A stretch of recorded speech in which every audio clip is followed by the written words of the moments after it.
بسم اللہ الرحمن الرحیم، اللہم صلی علی محمد وعلی آل محمد۔ ناظرین کرام، حدیث پاک میں آتا ہے کہ جس کا معنی و مفہوم کچھ یوں ہے۔ امام الانبیاء صلی اللہ تعالی علیہ وسلم نے ارشاد فرمایا کہ قرب قیامت دجال آئیں گے، کذاب آئیں گے، اور فرمایا کہ وہ تمہارے پاس ایسی احادیث لے کر آئیں گے، ایسی احادیث بیان کریں گے جس سے نہ تم نے سنا ہوگا نہ تمہارے آباء و اجداد نے سنا ہوگا۔ ناظرین کرام، آج کا دور سوشل میڈیا کا دور ہے، اور آج کے دور میں فتنوں کی کثرت اور زیادہ ہو گئی ہے۔ جہاں نظر اٹھا کر دیکھتے ہیں ہمیں کوئی نہ کوئی فتنہ مذہب کے لبادے میں نظر آ جاتا ہے، اور یہ وہ لوگ ہیں کہ ان کی اپنی ذات پر اسلام نافذ نہیں ہے، لیکن یہ دین کے مبلغ اور دین کے داعی بنے بیٹھے ہیں، اور ان کا مقصد اور ان کے عقائد، ان کے نظریات، ان کا انداز تبلیغ یہ ہے کہ یہ جھوٹی روایات کو، جھوٹی گڑی ہوئی احادیث کو بنیاد بنا کر اپنے نظریے اور اپنے عقیدے کو مضبوط کر رہے ہوتے ہیں۔ وہ ایسے ایسے مسائل، ایسی ایسی باتیں بیان کرتے ہیں کہ جس کا 1400 سال کی تاریخ میں کوئی وجود نہیں ملتا ہے، اور ان میں سے کچھ مشہور ایک ساحل ندیم ہے جس کی اپنی ذات پر اسلام نافذ نہیں ہے، انگریز کا لباس پہنا ہوا ہوتا ہے، شکل سے ایک گنڈا لگتا ہے، اور وہ اس کی باتیں، اس کی تقریریں، اس کی اکثر باتیں اور اکثر تقریروں کی بنیاد من گڑت احادیث اور من گڑت روایات پر ہے۔ ان میں سے ایک اس کی بات، اس کی گڑی ہوئی بات، وہ کہتا ہے کہ جب دجال آئے گا تو جو سب سے زیادہ اس کے ہاتھ پر بیعت کریں گے دجال کے، وہ علماء ہوں گے۔ اس کا کہنا یہ ہے کہ جب دجال آئے گا تو دجال کے ساتھ کثرت سے علماء شامل ہو جائیں گے، اور اس کو حدیث قرار دے رہا ہے۔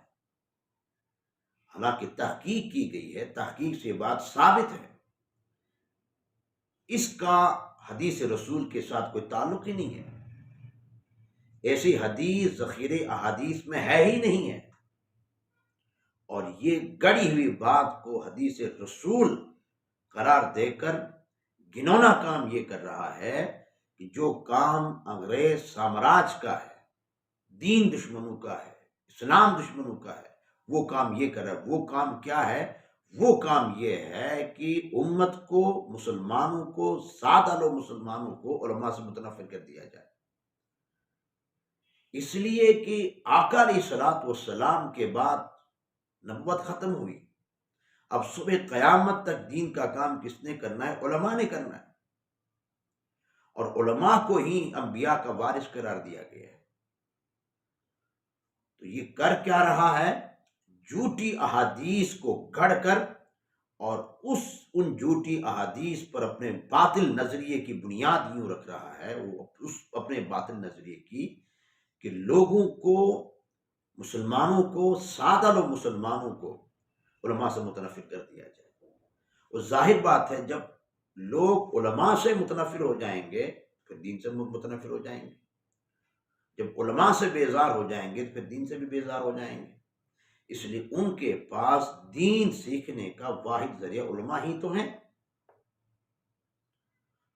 اس کا ایک باطل اور گڑا ہوا نظریہ اور اس کی جملہ خرافات میں سے ایک غلط عمل، اس کا گنونا کام یہ ہے کہ وہ جھوٹی احادیثیں گڑھ کر اور اس پر اپنے باطل نظریے کی بنیاد رکھ رہا ہے۔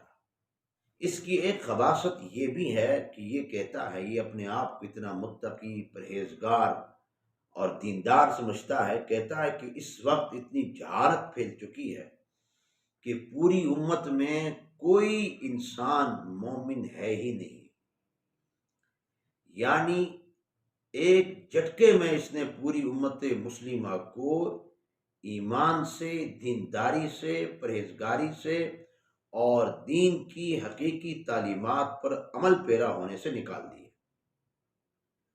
حالانکہ یہ تو ایک حقیقت ہے، ہر دور میں صاحبان تقوی، صاحبان ایمان موجود ہوں گے، تو پوری امت مسلمہ سے ایمان کی نفی کرنا اس کی جہالت کی انتہا اور گھنونے اس کی سازش سے نکاح اٹھتا ہوا نظر آتا ہے۔ اور ناظرین کرام، اسی طرح ایک شخص ہے جس کا نام جاوید غامدی ہے، یہ بھی اپنے سوا کسی کو درست نہیں سمجھتا ہے، اور اس کے عقائد اور اس کے نظریات دین کی حقیقی تعلیمات سے، دین کے بنیادی عقائد سے، اجماع امت سے بالکل خلاف ہے، بلکہ اس کے جو عقائد ہیں، اس کے جو نظریات ہیں، براہ راست دین کے اور شریعت کے احکام سے براہ راست ٹکراتے ہیں۔ یعنی اس کی اپنی ایک شریعت ہے، اس کی اپنی ایک دینداری ہے، اس کا اپنا ایک گڑا ہوا اسلام ہے، الیاذ باللہ۔ اور اس کی خرافات میں سے چند ملاحظہ فرما لیں۔ اس کی جہالت یہ ہے کہ یہ کہتا ہے کہ جانوروں کی حلت و حرمت کا معیار یہ شریعت نہیں ہے، دین نہیں ہے، قرآن و سنت نہیں ہے، یہ حلت و حرمت کا معیار عقل انسانی اور فطرت انسانی ہے۔ یعنی جو جانور ہیں دنیا کے اندر، ان کی حلت و حرمت، اس کا دین کے ساتھ، قرآن کے ساتھ، سنت کے ساتھ کوئی تعلق نہیں ہے، یہ انسانی فطرت کے ساتھ ہے۔ یعنی انسانی فطرت جس کو درست سمجھے اس کو استعمال کر سکتی، جس کو غلط سمجھے اس کو چھوڑ سکتی ہے۔ یعنی انسانی فطرت جس کو غلط قرار دے وہ غلط ہے، جس کو صحیح قرار دے وہ صحیح ہے۔ حالانکہ یہ اس کا جو عقیدہ ہے، اس کا یہ جو نظریہ ہے، براہ راست قرآن سے، حدیث سے ٹکراتا ہے، اس لیے کہ قرآن کے اندر، حدیث کے اندر جو کچھ حرام تھا واضح طور پر بیان کیا گیا ہے، واضح طور پر بیان کیا گیا۔ حرمت علیکم المیتۃ والدم ولحم الخنزیر۔ اسی طرح قرآن حدیث کے اندر جو حرام جانور ہیں ان کو بیان کیا گیا، اور حلت و حرمت کا معیار یہ دین ہے، یہ شریعت ہے۔ یہ حرام و حلال قرار دینا یہ انسان کا کام نہیں ہے، یہ شریعت کا کام ہے، یہ اللہ اور اس کے رسول کا کام ہے۔ اگر یہ کہا جائے کہ حلت و حرمت کا تعلق عقل انسانی سے، اسلام سے نہیں ہے، تو پھر اسلام کا معنی ہی ختم ہو جاتا ہے، پھر دین کا تصور ہی ختم ہو جاتا ہے۔ تو اس کا یہ عقیدہ کیا ہے؟ براہ راست قرآن سے اور حدیث سے ٹکراتا ہے۔ اگر یہ کہا جائے تو معاذ اللہ، تو پھر ایک دروازہ کھل جائے گا نیا، کئی شریعتوں کا دروازہ کھل جائے گا۔ پھر جس کی جو سمجھ میں آ جائے اس کو اختیار کر لے، اس کو شریعت بنا لے، کیونکہ حلال و حرام یہ تو شریعت کا حصہ ہے، اور شریعت اللہ کے قانون اور تاجدار کائنات صلی اللہ علیہ وسلم کے قانون کا نام ہے۔ تو اسی طرح یہ کہتا ہے کہ زکوٰۃ کسی بھی چیز کو زکوٰۃ کے نصاب سے نکال دینا، یا کسی چیز کو زکوٰۃ کا نصاب قرار دینا، یہ ریاست کا کام ہے۔ یعنی زکوٰۃ جو اسلام کا ایک بنیادی رکن ہے، ارکان اسلام میں سے ایک رکن ہے، وہ کہتا ہے کہ اس رکن کی بنیاد اور اس کے اندر کمی بیشی یہ ریاست کر سکتی ہے۔ حالانکہ یہ بھی اس کی بات، اس کا عقیدہ، یہ نظریہ براہ راست قرآن سے اور حدیث سے ٹکراتا ہے، اس لیے کہ زکوٰۃ کا نصاب شریعت میں بیان کیا گیا ہے، قرآن میں بیان ہے، حدیث رسول میں بیان ہے۔ اللہ نے فرمایا کہ زکوٰۃ ادا کیا کرو، اور زکوٰۃ کتنی دینی ہے اس کی تشریح حدیث رسول میں موجود ہے۔ اگر ہم یہ کہیں کہ کمی بیشی ریاست کر سکتی ہے، تو اس کا معنی یہ ہوگا کہ پھر تو یہ تو دین اکبری ہو گیا۔ وہ زکوٰۃ جو شریعت کا ایک حکم ہے، ایک رکن ہے، جب اس میں ریاست کمی بیشی کر سکتی ہے، پھر اور بھی احکام میں ریاست کمی بیشی کر سکتی ہے۔ تو اس کا مطلب یہ ہے، اس کا معنی یہ ہے کہ شریعت نے جو نصاب زکوٰۃ کا بیان کیا ہے، کوئی فرد کوئی ریاست اس میں کمی بیشی نہیں کر سکتی ہے۔ اگر ریاست اس میں کمی بیشی کرے گی تو پھر کیا ہوگا؟ دین پر، شریعت پر زیادتی لازم آ جائے گی۔ یہاں سے بھی یہ بات ہوتی ہے کہ پھر تو شریعت اور دین کا معنی ہی کوئی نہیں رہ جاتا ہے، پھر تو وہی آسمانی جو کتابیں جو منحرف ہوئی تھیں وہ والا سسٹم آ جائے گا۔ جس چیز کو طبیعت اور ریاست افراد درست سمجھے اس کو شریعت کا حصہ بنا دے، داخل کر دیں۔